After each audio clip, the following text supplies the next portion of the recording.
கர்த்தருக்குள் பிரியமானவர்களே, ஜூன் 7 இன்று பனித்துளிகளின் தலைப்பானது பலவீனங்களில் அவர் கிருபை. வசனம் 2 கொரிந்தியர் 12வது அதிகாரம் 9வது வசனம். என் கிருபை உனக்கு போதும், பலவீனத்திலே என் பலன் பூரணமாக விளங்கும் என்றார். ஜோனி என்ற பெண்மணியின் வாழ்க்கையில் தேவனின் கிருபையால் எவ்வளவாய் மகிழ்ச்சி அடைகிறாள் என்பதை சாட்சியாய் அறிவிக்கிறார். ஜோனி தனது 17 வயதில் நண்பருடன் கடலில் குதிக்கிறார். கடலில் தவறி குதித்ததால் கழுத்தில் முதுகெலும்பு உடைந்து கீழ்ப்பக்கவாதத்தால் பாதிப்படைந்து கழுத்திற்கு கீழ்ப்பகுதி செயல்படாமல் போனது. 2 வருடம் மறுவாழ்வு காலத்தில் கோபத்தையும் மனசோர்வையும் தற்கொலை எண்ணத்தையும் அனுபவித்தாள். அவள் நம்பிக்கை இழந்து இருந்தாள். பவுல் தன் பலவீனத்தை குறித்து தனக்குள் ஒரு முள் அடிக்கடி குத்திக்கொண்டே இருக்கிறது, அதை நீக்கும்படி பிதாவினிடத்தில் ஜெபித்த போது, என் கிருபை உனக்கு போதும், பலவீனத்தில் என் பலன் பூரணமாய் விளங்கும் என்ற வசனத்தை ஜோனி வாசித்து 2 கொரிந்தியர் 11 மற்றும் 12ஆம் அதிகாரத்தை தியானித்து தன்னையும் தேவனின் கிருபை தாங்கி வழி நடத்தும் என்பதை விசுவாசித்தாள்.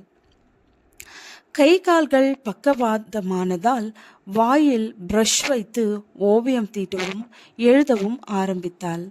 50 ஆண்டுகளுக்கு மேலாக மில்லியன் கணக்கான மக்கள் இயலாமை, நோய், பல வகையான போராட்டத்துடன் வாழ்கிறார்கள். என்ன குறைகள் இருப்பினும் முழுமூச்சாக இயேசுவை மட்டுமே சார்ந்து அவர் பிரசன்னத்தை உணர்ந்து வாழ்ந்தால் எந்த குறையும் இல்லாமல் மகிழ்ச்சியால் வாழலாம் என்கிறார்.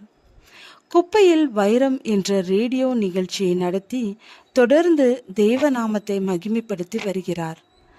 தாவீது சொல்வது போல, தேவனே, என்னை இவ்வளவு தூரம் கொண்டு வந்ததற்கு நான் எம்மாத்திரம்.